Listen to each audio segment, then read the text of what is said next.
Salut tout le monde, j'espère que vous allez bien. Donc aujourd'hui un petit unboxing avec probablement du coup un petit déménagement.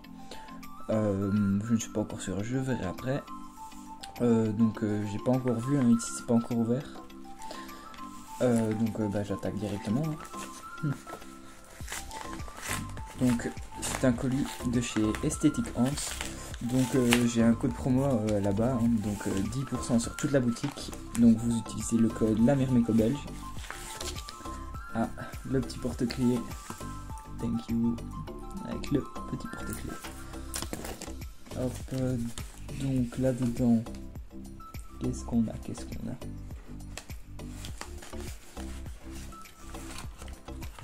Hop. Ici. Et du coton. Donc c'était vraiment juste un petit nid, hein, voilà,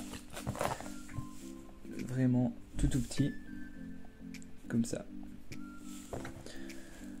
Je ne sais pas trop à quoi ça sert ici.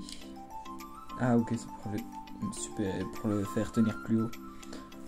Donc ça sera pour une espèce, je ne sais pas encore laquelle, peut-être d'émisseur. Je verrai vraiment en fonction de l'inspi. Donc là je vais monter les pieds là en dessous, hein, et je vais chercher une espèce pour le déménagement et puis je vous ferai des meilleurs plans.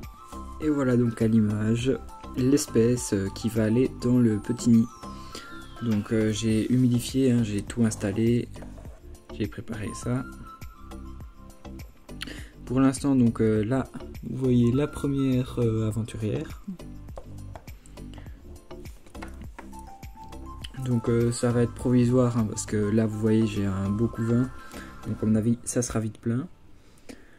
Aussi donc j'avais dit que je ferais peut-être une vidéo sur tout ce qui est la polygynie, les raisons de pourquoi la reine peut manger ses œufs, etc.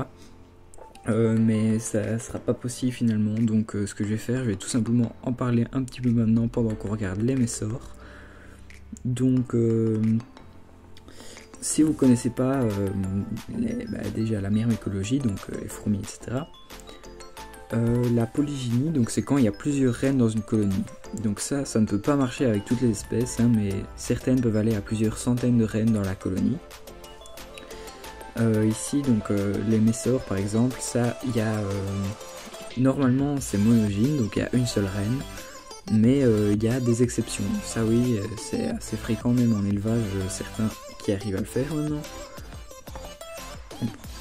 Donc où j'en étais aussi donc les raisons de pourquoi la reine peut manger ses œufs.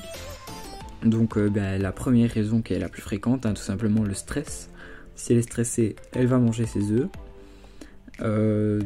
Ensuite, il y a la possibilité qu'elle fasse des œufs trophiques, qu'on appelle ça. Donc en fait, elle va faire des œufs qui sont faits pour se nourrir directement. Et ça n'aurait rien donné de toute façon. Et après c'est tout simplement si vous ne lui donnez pas assez à manger ou quoi, et elle va manger ses œufs. Parce que certaines reines sont dites claustrales ou semi-claustrales. Donc claustrales c'est quand elles ne mangent rien, elles se mettent vraiment en mode je fais mon trou, j'attends d'avoir mes ouvrières. Semi-claustrale pardon, elle va sortir pour aller explorer etc quand même, et pour chercher à manger. Et puis on a les reines qui vont tout le temps chercher à manger. Donc en général c'est plus chez les ponérines, hein, que ça se passe comme ça. Après il y a d'office d'autres espèces.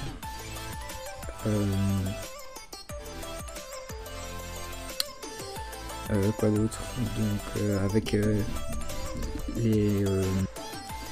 Donc à un moment de l'année, la reine va décider de faire des sexuer les futurs mâles et les mâles tout simplement, et les futures reines. Donc on les reconnaît tout simplement parce qu'ils ont des ailes, et on reconnaît les mâles des futures reines parce que les futures reines sont presque dans tous les cas beaucoup plus grosses, et les mâles n'ont pas la même corpulence que les femelles. Donc ça peut aller, ça peut vraiment varier fort. Donc en fait ce qui va se passer, c'est qu'à un moment, souvent après une pluie, elles vont toutes sortir et elles vont... tous les sexués vont sortir et chercher les sexués d'une autre colonie pour pouvoir faire un gros essaim qui peut aller parfois, qui peut s'envoler jusqu'à 10 mètres de haut. Et donc c'est là que les mâles vont féconder les femelles. Parfois les femelles se font féconder par beaucoup de mâles. Puis après, une fois qu'elles ont été fécondées, que leur spermathèque, donc leur réserve de spermatozoïdes, est pleine, et bien donc elles vont... ça dépend des espèces, certaines vont se poser, d'autres vont vraiment se laisser tomber. Et c'est le cas par exemple chez les Camponotus liniperda, qui est la plus grande d'Europe. Et donc là par contre on entend vraiment on entend du bruit quand elle tombe parce qu'elle est assez grosse. Et donc quand elle est tombée au sol, elle va contracter les muscles de son dos pour perdre ses ailes, ou alors elle va tout simplement les arracher elle-même. Et elle va soit les laisser là, soit les manger pour prendre des forces. Et puis elle va creuser un trou de profondeur de 10 cm plus ou moins. Et elle va soit le reboucher si elle est claustrale, soit le laisser ouvert si elle est semi-claustrale, pardon. Et donc là elle va commencer à pondre et à fonder sa colonie. Donc après ça je pense que c'est tout, juste encore quelque chose.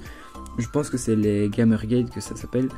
Donc c'est quand les ouvrières peuvent devenir une reine. Par exemple, je prends le cas chez les colonies de Harpeniatos venator.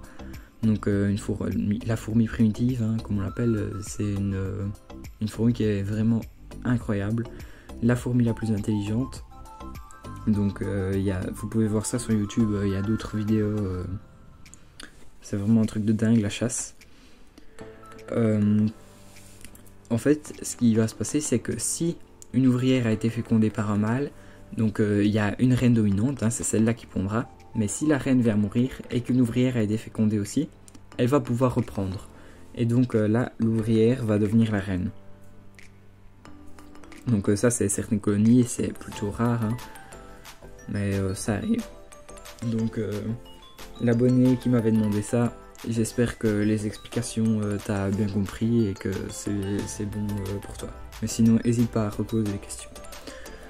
Donc comment ça se passe le déménagement pour l'instant? Pour l'instant, comme vous voyez, il n'y a pas grand chose qui se passe. Donc j'ai déjà eu 2-3 ouvrières qui sont venues voir, dedans, mais qui sont repartis après. Donc j'ai mis le cache rouge pour que ça les cache de la lumière et que ça aide au déménagement. Comme les messeurs n'aiment pas trop la lumière. Donc je vous le redis, hein, franchement foncez voir le site Aesthetic Ants. J'ai le code promo, je vous le remettrai à l'écran. Donc le code c'est l'Amirmeco belge, en un mot, tout attaché, tout minuscule.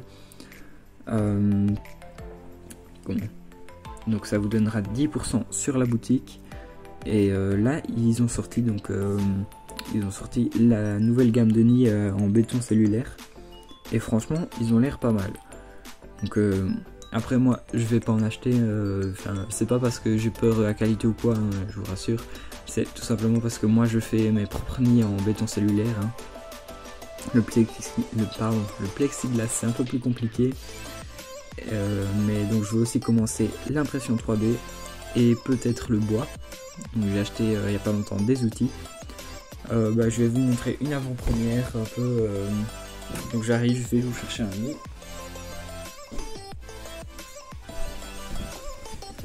Donc ça c'est un de mes premiers prototypes, hein. À l'image. Donc c'est pas encore, il y a encore du boulot, hein. Donc vous voyez profondeur c'est plus ou moins comme ça. Il va falloir que je le ponce, faire un peu plus profond de la réserve d'eau.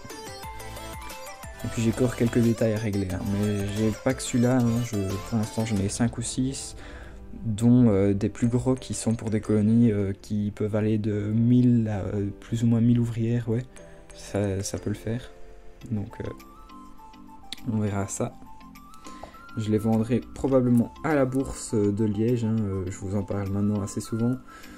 Donc je vous le dis encore une fois, hein, n'hésitez pas à bloquer la date.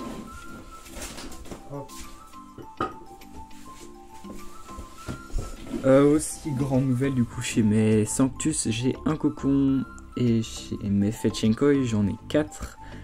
Donc j'en ai quelques-uns qui devraient pas tarder à s'ouvrir.